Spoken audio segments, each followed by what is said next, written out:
Bonjour jeunes gens, je sais ce que vous allez me dire, qui suis-je? Que fais-je ici? Je vous arrête tout de suite, on s'en bat les couilles, ok? Bref, nonobstant ceci, ma mission aujourd'hui est de vous guider vers les méandres du cinéma. Plus précisément, du cinéma français.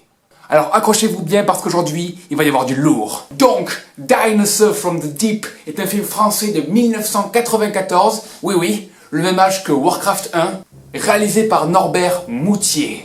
Le film commence dans un vieil entrepôt désaffecté, c'est moins cher pour le budget, avec Jean-Michel, 40 piges et un début d'embonpoint, avec un splendide bandeau japonais sur le front. Pour faire maître des arts martiaux, je suppose. Et donc ce Bruce Lee des temps modernes marche au ralenti, pour des raisons qui, à vrai dire, m'échappent.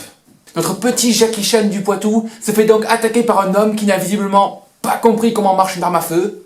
Mec! Le recul d'une arme à feu, c'est après le coup. Et puis, c'était trop demandé aux mecs des effets spéciaux de mettre un semblant d'effet pour faire croire que l'homme tire avec une vraie arme et pas avec un jouet Leclerc à 15 balles.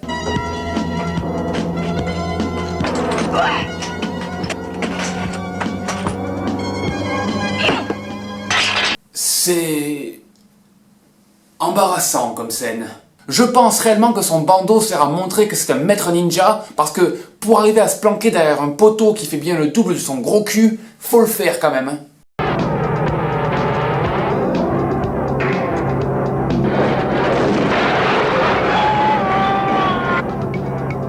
Attends, qu'est-ce qui vient de se passer là?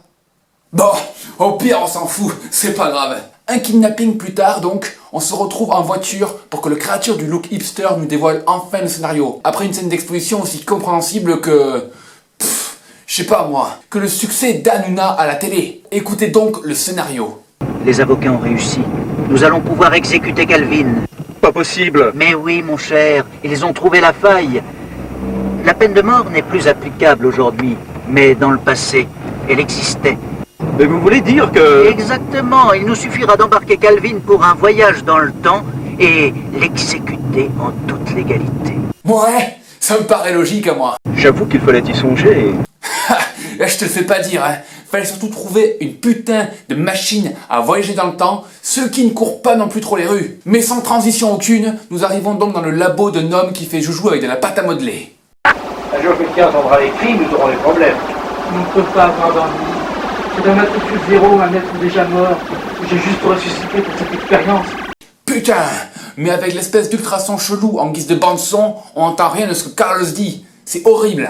Après que le scientifique nous ait montré une photo satellite de la planète vers laquelle ils veulent aller, l'expédition commence. Ou plutôt, les scientifiques se sont donné rendez-vous dans la cave du réalisateur pour jouer au cosmonaute avec un casque de moto et un vieux Minitel. Ça veut fouiller l'univers et c'est même pas capable de supporter le décollage d'une fusée.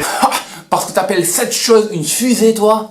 Moi j'appelle ça une maquette de CM2, et pas celle faite par le premier de la classe qui avait 20 à son projet. Non, moi je te parle de la maquette faite par le vieil élève attardé et consanguin que les gamins et les profs évitent pour ne pas choper la rage. Et puis en plus, qu'as-tu dit? Fouiller l'univers? Mais c'est pas dans le temps que vous deviez voyager? Je comprends plus rien moi. Et à ce moment, révélation, la femme du scientifique a décidé de se glisser à bord du vaisseau pour faire partie de l'expédition.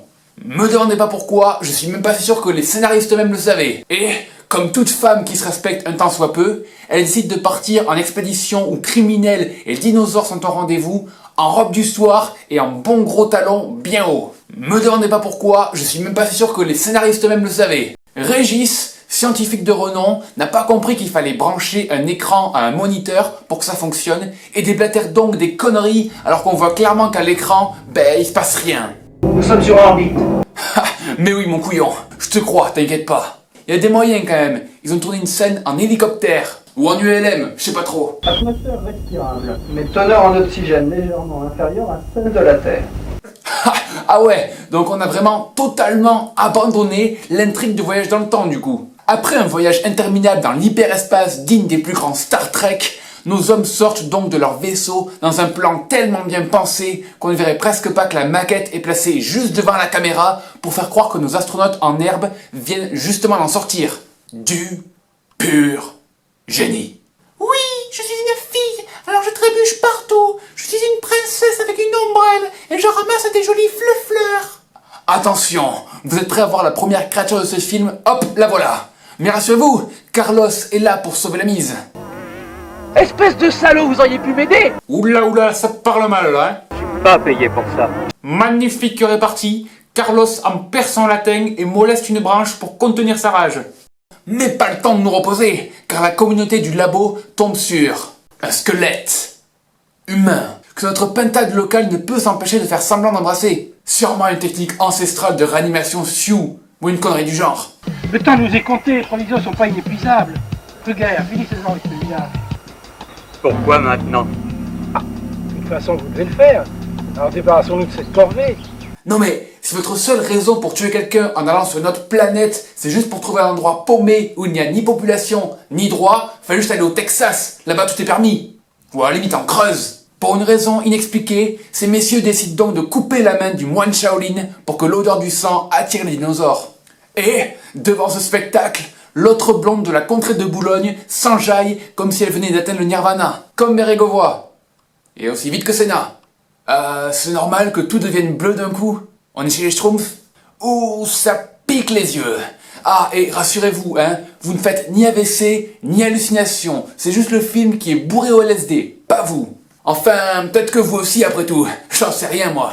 Et même pas 30 secondes après ça, alors qu'un T-Rex vient les attaquer, le chauve s'endort sur place, alors que résonne encore au loin l'écho des cris du photographe qui vient d'être massacré. Le lendemain, devant un nouveau jouet très menaçant, nos héros, faut le dire vite, sont contraints de fuir alors que la femme s'est tressée de nouvelles bottes en cuir.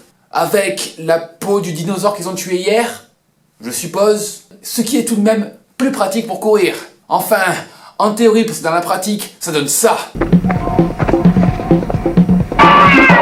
Puis, après une course-poursuite de plus ou moins 10 minutes qui fut des plus haletantes, et dont le moment le plus crucial fut certainement... Ah, ma trousse à maquillage! Je peux tout de même pas leur laisser ma trousse à maquillage à ces bestioles, enfin quoi!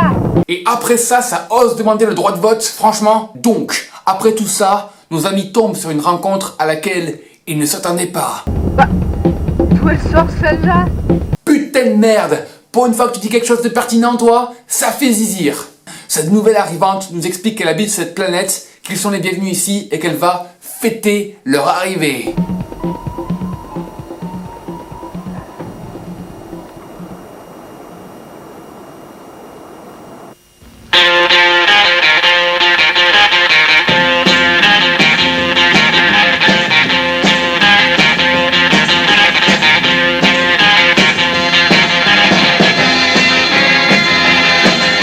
C'est un porno ou quoi? Puis, sans aucune gestion du fond sonore, la musique s'arrête aussi brusquement qu'un viol collectif après l'arrivée des gendarmes, ce qui est suivi par la jalousie de la blondasse débile face aux boobs massifs de l'autochtone. Oh bah évidemment, c'est pas son costume qui la gêne pour danser. La sauvageonne entraîne donc un des hommes dans sa tanière, très probablement pour forniquer comme il se doit, et... Attends, mais qu'est-ce qu'il fait là, lui? Sans aucune explication sur le lien entre l'autochtone et Bruce Lee, notre ami se retrouve donc dans une cage. Mais ne demandez pas ce que cette cage foutait au beau milieu d'une planète habitée par les dinosaures et par Lamu. Eh mais d'ailleurs, attendez, ça me fait penser à quelque chose. Regardez le générique de Lamu. Mon nom est Lamu, je viens du fin fond de l'espace. Et le film se passe sur une autre planète, donc dans l'espace. Serait-ce un putain de préquel à Lamu? Mais c'est génial! Bon, en vrai, le scénariste étant même pas capable de faire quelque chose de cohérent, je ne pense pas qu'il s'amuse à cacher de tels clins d'œil dedans. Bref, trêve de flagornerie, une énième personne se fait dévorer, suivi de Jackie Chan qui surgit des hautes herbes en mode Pokémon. Une nuit américaine très mal calibrée plus tard, nos amis se retrouvent dans la cage à leur tour. Enfin, en cage, tout est relatif parce que bon, quand on voit ce qu'est la porte de leur prison, on se pose des doutes sur la sécurité quand même. Et, alors que le héros crie sans un bruit, ce qui est une prouesse vocale, il faut l'avouer, on bascule sur les gens encore dans le vaisseau qui décident tout à coup, sans raison, de partir secourir les scientifiques alors qu'ils n'ont aucune putain d'idée d'où les rescapés se trouvent sur cette foutue planète. Pendant ce temps, Carlos effectue un réel tour de force en arrivant à arracher des barreaux en acier trempé à main nue. Quand tout à coup, c'est le drame. Ah, ma trousse à maquillage! Est-ce que c'est trop demandé que tu sois autre chose que la risée de la jante féminine, rien que pour une fois? Au même moment, alors que le Rambo de la Picardie était en train de niquer tout l'écosystème de la planète, il tombe sur les rescapés de l'expédition et décide donc tous de retourner au vaisseau. Le vaisseau redécolle et tout aurait pu être fini. Seulement, un terrible dinosaure s'est faufilé à l'intérieur. Un homme, sous acide, part donc à sa recherche et décide de s'arrêter pour faire coucou au vide. Tout le monde tente donc de retrouver le drogué quand...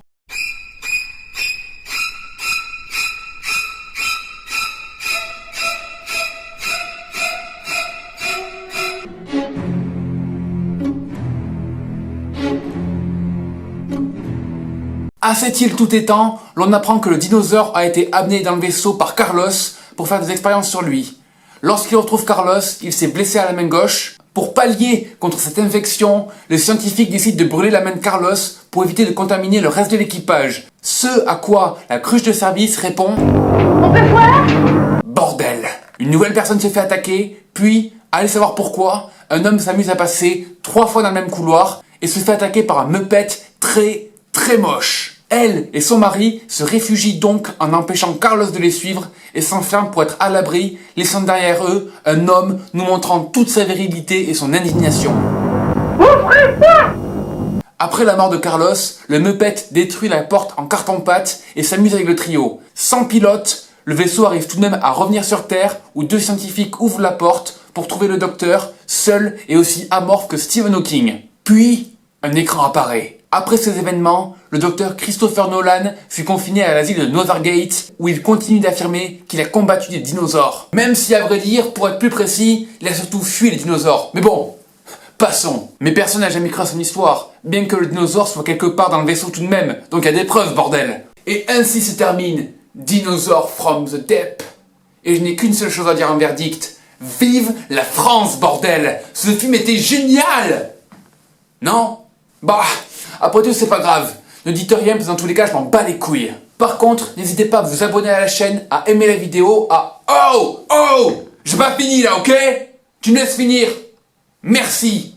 Donc, je disais donc, abonnez-vous, rejoignez la page Facebook, aimez la vidéo, commentez-la, partagez-la, et surtout, j'aimerais avoir vos retours sur ce nouveau concept d'émission, sur le personnage du pimp, sur ce qui va, sur ce qui ne va pas. Bref, c'était le pimp en direct de Nanarville. Je reviendrai, en attendant, calmez vos ovaires, car c'est la fin de l'épisode. Le nanar vaincra.